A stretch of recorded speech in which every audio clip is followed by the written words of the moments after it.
Alright everybody, welcome back. This section of the Photoshop portion of the course, I'm going to show you how to map onto images, whether it be something like this couch or clothing, garments, or even a car. I'm going to show you several different ways on how to do that. Really, it's one way, but I'm going to give you several different examples. And then we're going to move into how to map like logos like this onto blank garments. So if you want to show people what samples would look like, I'm going to show you how to do that. Or even take an existing photo that already has artwork on it, and then we're going to remove it and map some new artwork on it so you can really get dynamic with it. Now, everything previous to this in the Photoshop portion has been really simple, really juvenile, you know, whether it be erasing backgrounds or cleaning up images with the spot healing brushes or adding filters. All of that stuff is pretty, I don't want to say easy, but it's just stuff you could figure out by messing around with Photoshop. I wanted to give that to you guys as almost like a base layer, a foundational layer of how to understand Photoshop and show you what you can really do. Now with this mapping section, you're really gonna see the cool stuff you can do once you understand how to use Photoshop. Now I know this looks difficult, it must take forever, but it's actually really easy. And with that, I'm gonna show you what I mean. So let's get into it. Alrighty, so I think the best way to show you how mapping works is just by giving you concrete examples of how I've had to use mapping in the past, whether it be for personal projects for Onwards or even projects for when I was in school taking design classes. So I think that's the best way to do it. So first, I'm going to show you a few examples of how to map onto clothing, repeat patterns, and then how to map onto some, just inanimate objects. So let's get started. What I want to do here is I want to take this repeat pattern that you remember from some previous videos, and I'm going to show you how to make her jacket basically that full repeat. And this is what I mean. So we're going to turn her white jacket we're going to make it look just like this. So let me show you how that's done. We can also show you how to do her pants as well. So I'm going to go ahead and delete these actually. First thing you're going to do, if you have the image open, you don't really need to unlock it or anything. Sometimes it's unlocked. So what I'm going to go ahead and do now, white objects are the easiest to map on, and you'll see that in a little bit. So this is going to be a little tricky. What I want to do, because there's so much white and lighter pixels in this image, it might be a little tricky to select the ones I want. Like if I just use the magic wand tool and click her jacket, all this other stuff is going to be selected. Now you could try to lower the tolerance. Let's try 15. Yeah, so it's going to be selecting a lot of the background. So instead of just erasing the background and trying to get rid of that, I want to keep it all one uniform image. So I'm just going to use the quick selection tool, and I'm going to zoom in. I'm going to keep the brush head small, and I'm just going to start selecting, clicking and dragging and selecting her jacket. Now don't worry, you'll see it kind of goes off to the side and selects some of the wall. Don't worry about that yet. Just try to select as much of her coat that you can.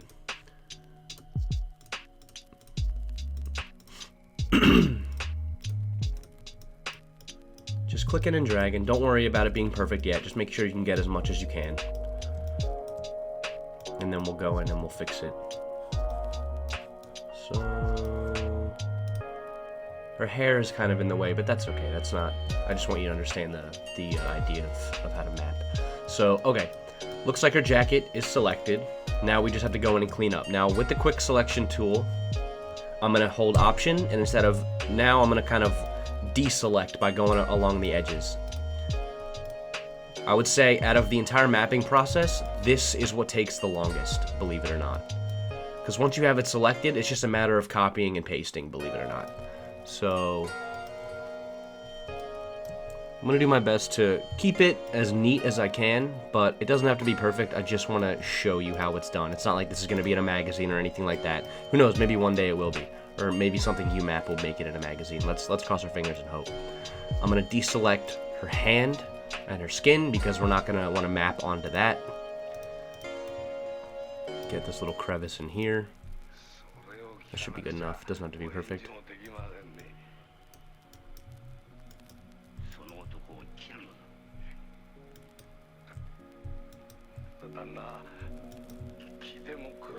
Gonna leave the turtleneck out of it because that's part of her undershirt. Get this stuff in here, and I'm actually not worried about the inside of the jacket because the inside you can see between right here. It's like its own different kind of fabric. So the repeat and the artwork wouldn't actually be on the inside portion of the jacket if you're thinking like technical terms.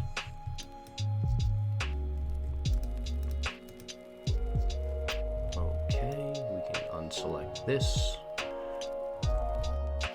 Mapping gives you the ability to see what that would look like in the real world without spending a bunch of money actually trying to see what it would do. So mapping is definitely really valuable. I was working a design project for a client, making logos for him. Real quick, I'm just going to unselect this wall because this entire white wall got selected.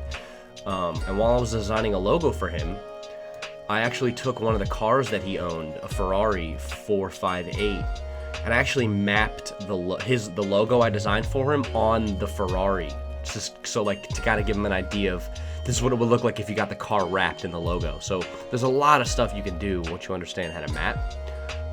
Let's see, that looks pretty good. Again, it doesn't have to be perfect. You're gonna miss some spots, but that's not the point. The point is I just want you to understand how to do it. So with all of this selected, I'm gonna go into the other document of the print or art that I want to map into the white jacket. So what I'm going to do is just select all of it, and you'll see that the whole thing is selected, and I'm going to go to edit, copy, go back to the original document, and if you just notice, if I just click edit or just paste, it's just going to paste it into the document, and that's not what I want. So what you're going to do is there's an actual option, a special option, paste special, and you're going to do paste into. So it's going to paste into the areas that are selected. So watch this. Click OK. Now what you're gonna do, that's not right. It's way too zoomed in, so just make sure that layer is selected. You see it's gonna make a clipping mask. Command T and it brings up the adjustment boxes, and then you're just gonna scale it down. Scale it down, scale it down, scale it down. And you're starting to see it come together. That looks pretty good. You can rotate it, move it around. Make sure you get the layout that you like. Cool. All right. There you have it. But we're not done. Step 1, or step 2 rather, is done. First we selected everything, then we pasted into. Now, this just looks really flat. It doesn't look like a jacket at all. It looks like this weird, like, cloak, or it just doesn't look natural. So you're gonna come over here to this drop-down menu with this layer selected. And these are just different, almost like opacity settings, right? So I'm gonna go ahead and, so what you wanna do on white, every time you're working with something that's white, you're gonna come down to multiply, and you can see previews as you go down of what it's gonna look like. So I always use multiply as a go-to when you're working with white. So you can see right there, if I just switch back and forth, it looks way more realistic.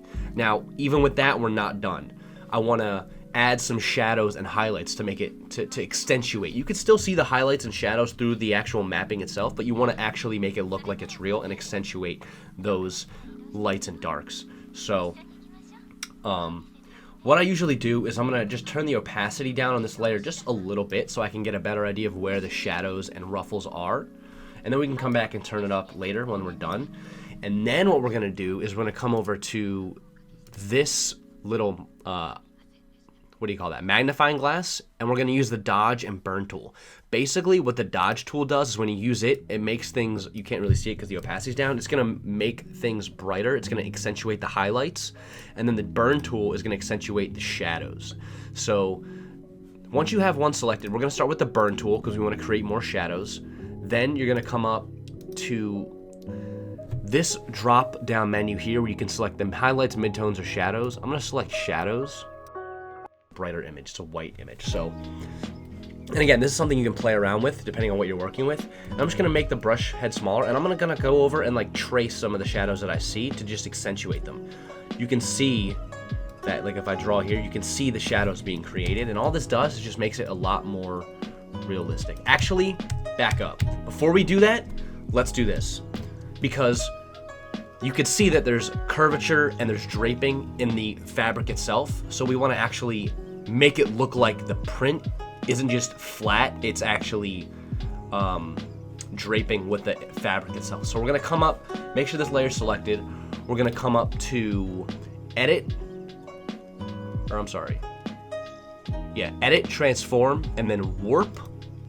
And that brings up this grid. Now this is where it gets really cool. So you can go in and actually start to warp the image to kind of go with the way the fabric is draping and make it look a lot more realistic. Warping is really cool. So I'm just gonna come in, play around with it. You know, in this, when I talk about a lot of this stuff, it's following your intuition. What do you think feels right, and then just kind of go based off that. Mess around with it, see what you like. I think that looks pretty good. So if I just kind of show you the difference, way different, and that's just by warping. So again, have it selected, image or edit, transform, and then warp, and then mess around with it. Now let's get into dodge and burning. Okay, so with this layer selected, we're gonna come back to the burn tool, which is already selected. Let's turn the opacity down just a little bit so I can get a better idea of where those shadows are. So, and it's just as simple, it's like you're painting with a paintbrush. You're just gonna click and drag. You know what, I'm actually gonna make the brush a little bigger.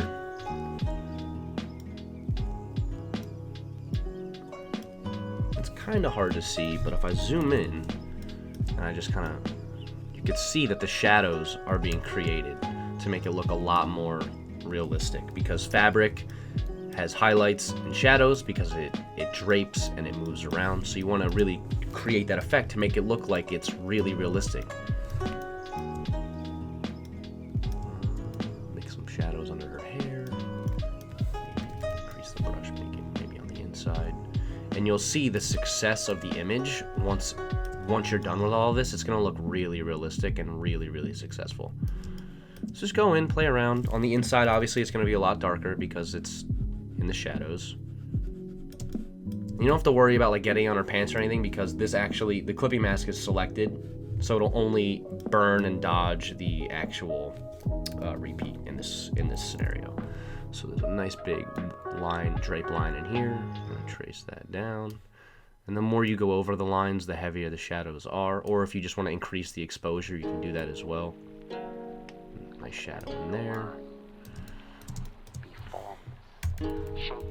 Yeah, I love doing this. I think it's so cool where you can just take just like a plain old image like this of some high fashion and then make it even more interesting. And hopefully while you're sitting there, you're starting to get some ideas of like what you can map onto. We're going to do a few other examples of like inanimate objects to kind of give you a better scope of everything, but there's so much that you can do. And if you get hired by clients or anything like that, you can use mapping to give them an idea of what the artwork you've created for them, how that can be applied into the real world.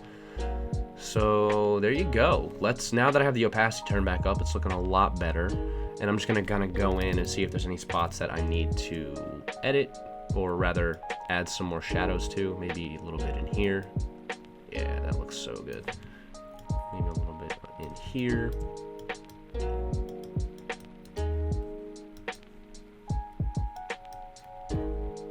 Alrighty, that's looking really, really good. Really realistic. Okay. World's most popular side job. So I don't think I'm going to use the dodge tool because I don't really think we need it as far as like highlights. Maybe like a little bit. It's not really, if you do shadows or maybe highlights. There you go. It's like way more obvious now. Yeah, I'm not crazy about that, so I'm not even gonna do that. So, another thing you can do once you have this mapped is you could actually still go in and edit the actual repeat you mapped. So like you could also go in and adjust the color if you think you need to. Ooh, I like that. You could adjust the colors if you need to, show several different colorways. That yellow is pretty cool. Or you could invert it or even add more filters to it. Let's see what this looks like if I solarize it. Nah. So once you have it mapped, you could still go in and edit it and make any kind of changes you want to make, and it'll only make changes on the actual thing you map. So that's pretty cool. What's this look like? Nah, I'm not a fan of that. So there you have it. That is the first example of how to map onto clothing. Let's give you another example with another repeat pattern.